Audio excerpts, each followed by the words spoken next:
So just to give you a bit of an introduction to Salesforce for those of you who don't know too much about it, we are a cloud-based CRM provider that was founded in 1999.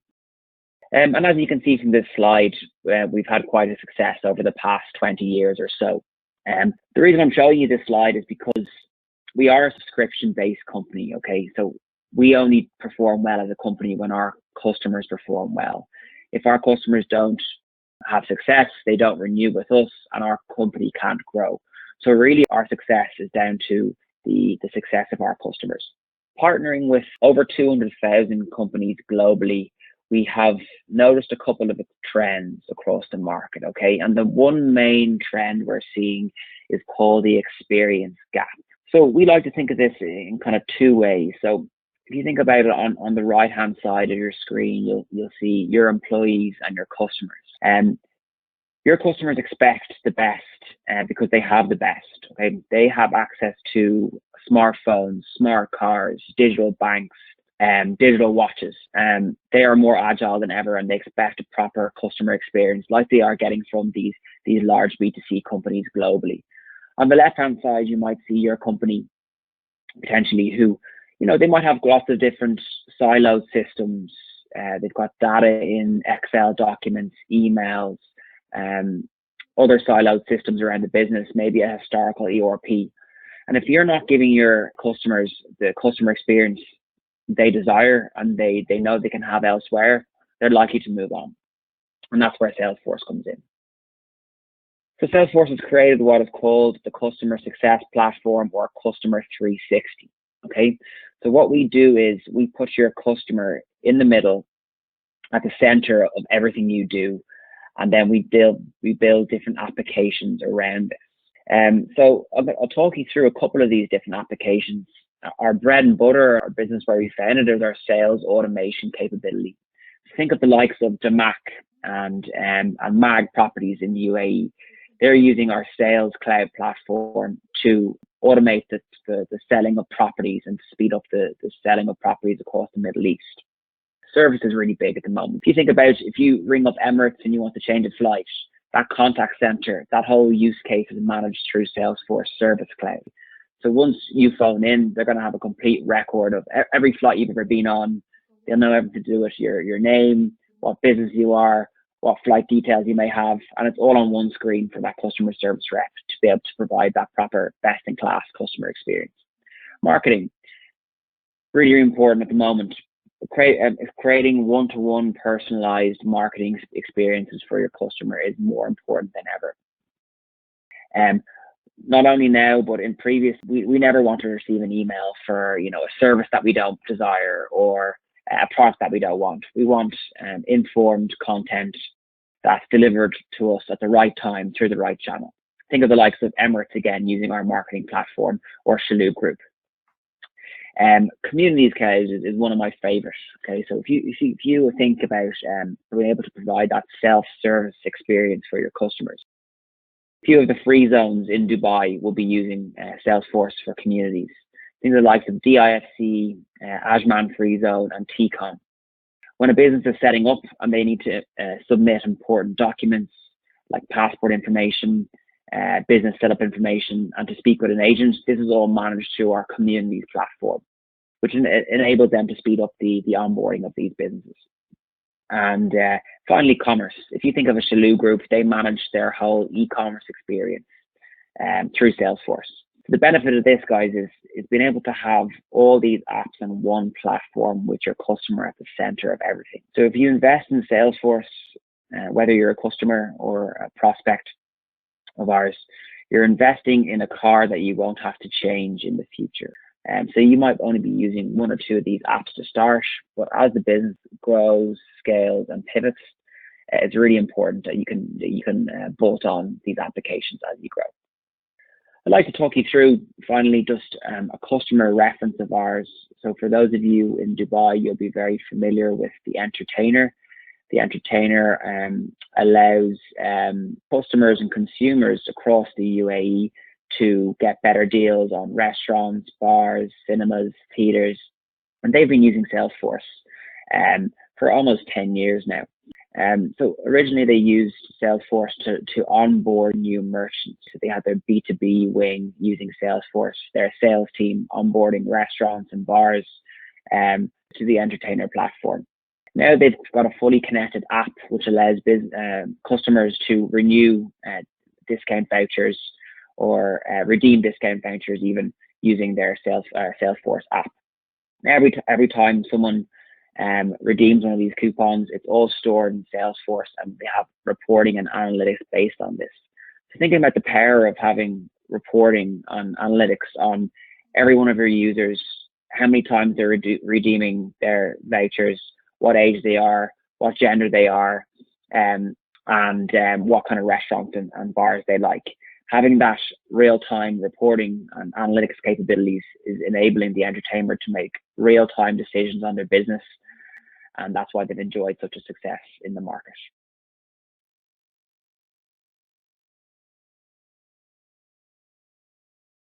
Today we will have an overview of field service management process using Salesforce.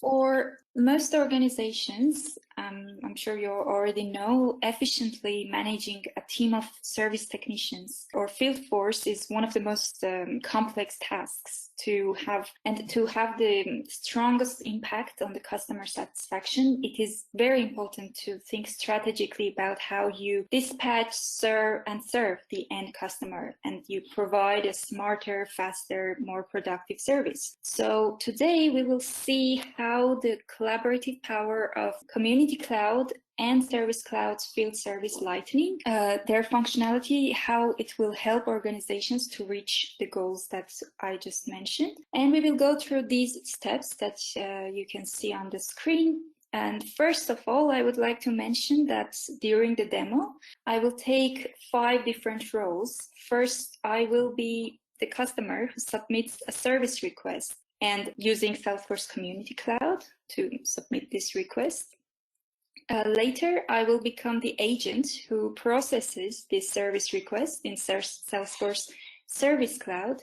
Afterwards, I will become the dispatcher who assigns this certain service request and all the other requests to different technicians using Salesforce Field Service Lightning. As the 4th role, I will become the technician who actually goes to the customer and performs the job. And in the end, of course, I will be the manager who wants to have an overview of all the works that are going on in the company. So here we can see all the roles that are involved in a field service work: customer, service agent, the dispatcher, the technician, and in the end, the manager. So let's now go to Salesforce. And of course, first, as I mentioned, I will be the customer who, using Salesforce Community Cloud, will submit a service request. We are assuming that we are a company, so that provides solar panels installation, maintenance. So our customer submits their request. They need a maintenance of panel.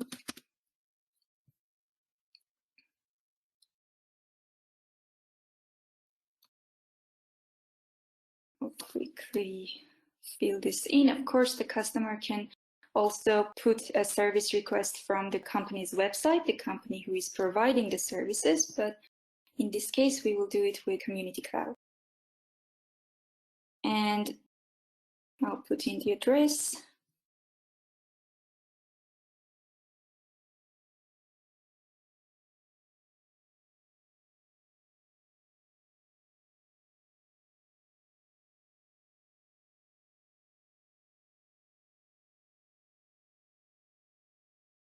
Okay.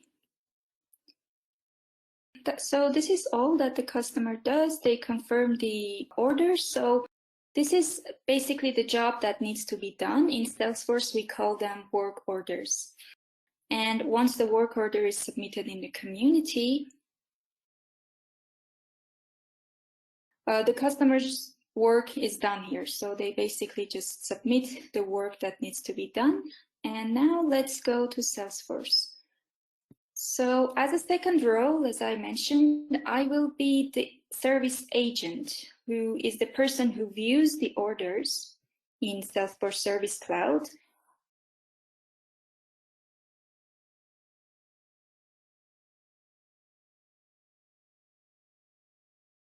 other details. So we can see our work order already here as the last one. So as the agent, I will just check the information. So it's coming from Daniel Peters. He needs a solar panel maintenance. I would like to enter the price. So let's do that. The price of this service, this particular service. So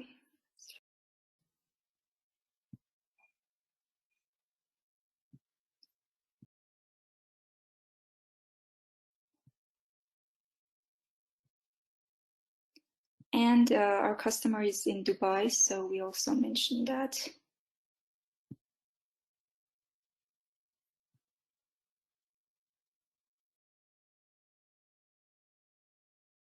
Let's assume that the price for the maintenance is $200. For now, that's all the information that I would like to enter. And of course, all the updates that are done here, Daniel, the customer, can also see in the community cloud on his order. So the agent, once checking all this, it passes like all this information to the dispatcher. The dispatcher is the person who coordinates all the work orders. And also, we would like this job to be done by the end of today. So let's also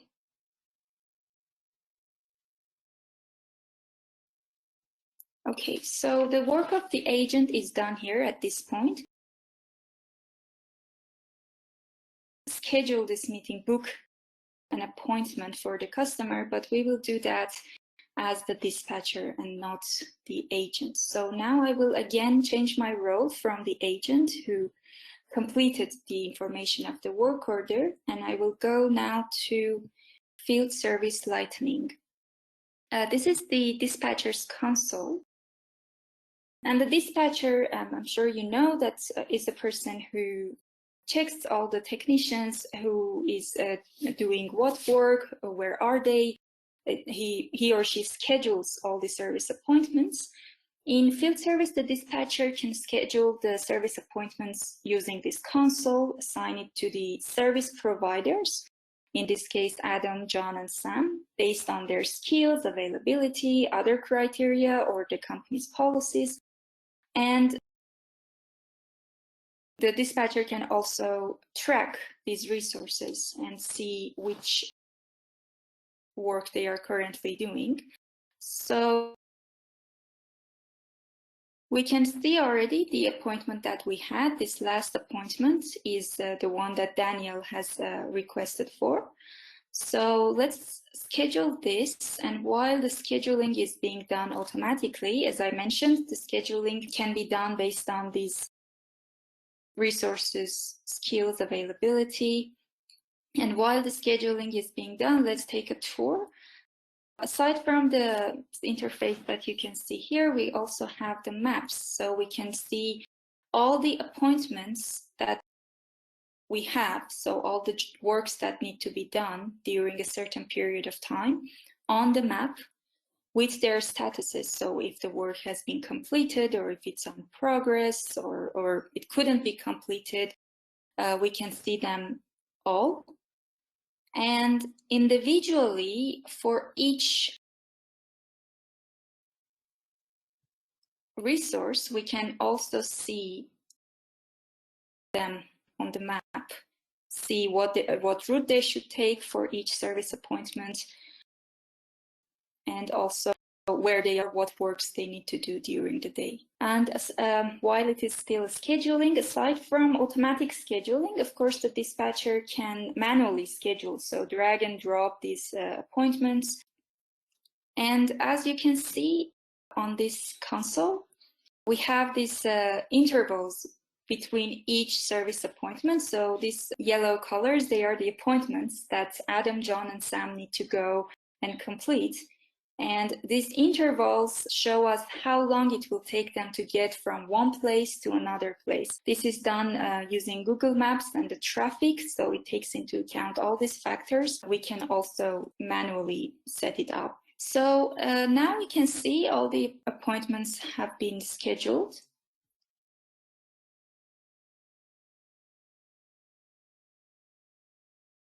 For example, Adam will need to take what jobs he will need to do during the day. All of the appointments are scheduled. These resources, the technicians can accept these jobs if that's a policy of the company. And later we can dispatch the job. So dispatching an appointment means sending it out already. So now still I am the dispatcher, but I also want to take the role of the technician, Adam. Okay, so once Adam submits that it's okay, he will take a certain job. In this case, let's assume that he's going to take this, the last work. We can dispatch it. Change the status from here, dispatched. Now I will change my role to Adam, so the technician who actually needs to go and do the work. You can see here now, I receive notification on Field Service Lightning app, which is this app that I just mentioned. This is the Field Service Lightning app, which is the specific app for technicians. They have it on their cell phones, so they can know what jobs have been assigned to them, where is the address, what other works they need to do, what track they need to take until they do the job. And we will take a look at this work that has been assigned to us.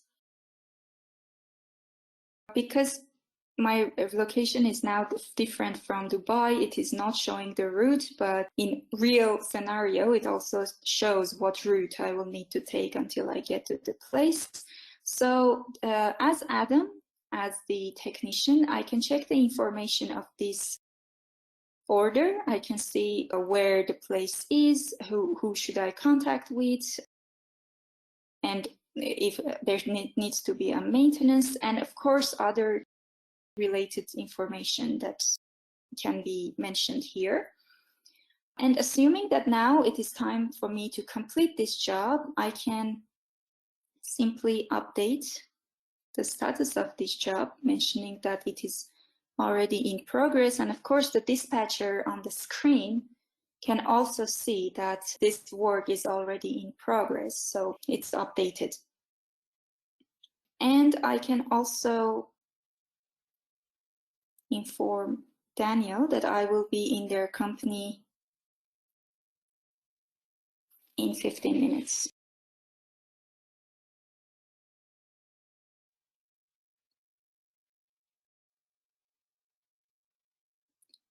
I will arrive to Dubai Holding in 15 minutes, just to inform them that we will arrive there so they can be prepared as well. So of course here Daniel will receive a notification. Just a second. Okay.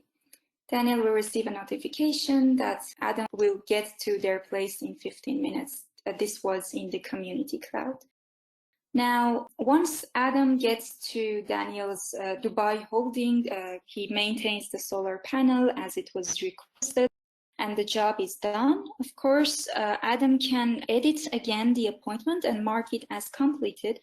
And again, the dispatcher can see that the job has been completed from Adam's side. Now, this is just in one case, but all these updates are done from all the resources on this dispatcher's console. And if there is a need for signing a contract or a service report, that can be done at the place as well. So Adam will need to collect 2 signatures, one from himself that he has done the work, and another from Daniel that confirms that the job has been done. Here we go. And I generate this report.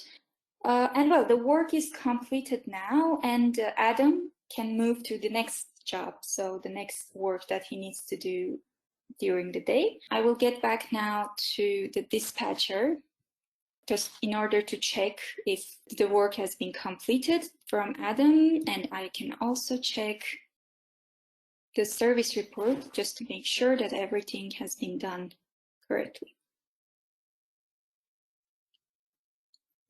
There it is. So the customer was Dubai Holding. There has been a maintenance of panel. The price is $200, and we have the signatures for future reference. This is the whole process, and it is in case of just one customer, but of course this is applied to all the other technicians and works as well. And of course, as the manager, it is very important to know what is going on with all the work orders, with all the technicians. So for that, we will be using dashboards from Einstein Analytics in order to know this information, in order to see this information. So here in this dashboard, we can have an overall view of our work orders. So work orders were the jobs. We can see that, for example, in the past month, we had 28 work orders. We can see the status of the work orders, how many work orders hasn't been done anything about them, how many of them were completed or they're in progress. We can see the priority of our work orders, the priority like high, low, or medium. We can see our customers here on the right side, how many work orders we had from each of them during the past month, during the past 30 days. Right now, we were working with Dubai Holding. I can also change this to, okay, there we are. We can have Dubai Holding. And then moving a bit lower, here we can see some other information that will help us to make the service better. First, here we have our technicians, which were Adam, John, and Sam. First of all, we can see what type of work they have been doing during the past months, how many of them they have done. So, and also on the middle chart, we can see how long we had planned for all the work to be done and how long it has actually taken. So from this, we can understand that our estimated time was a little bit too much. We have overestimated the time that it will take our technicians to complete a work. Maybe we can revise that and plan less time and put more work orders in one day to make the service faster. And again, we can, on the right chart, we can see that there is capacity used, like each service resource has a capacity and availability skills that allow us to assign them some work. And this shows us how much of the capacity we are using, which again, it's quite low. We can increase this by making it more efficient. This is an overall view of the work orders. We can also have a more individual level understanding of our technicians who are working, again, on a dashboard.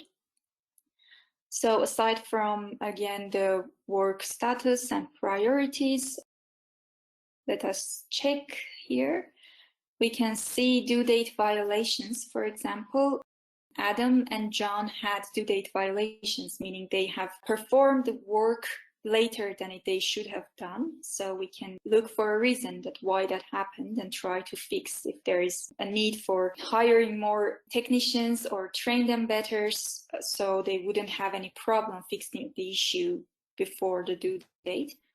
Or here we have, thankfully, no service level agreement violation, but again, on the right side, we can see the first time fixed rate, which is 100% in this case. That's great. But if there was any reason that at first time the issue was not fixed, like installing the solar panel was not done at the first time, we could see it from here and understand the issue and try to solve it.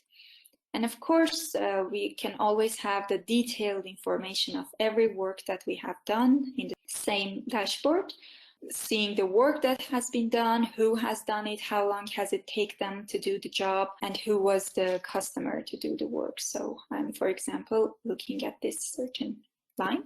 And all this overall view helps us to understand the issues that our company has, providing the services, and try to solve them to make it more efficient. So that's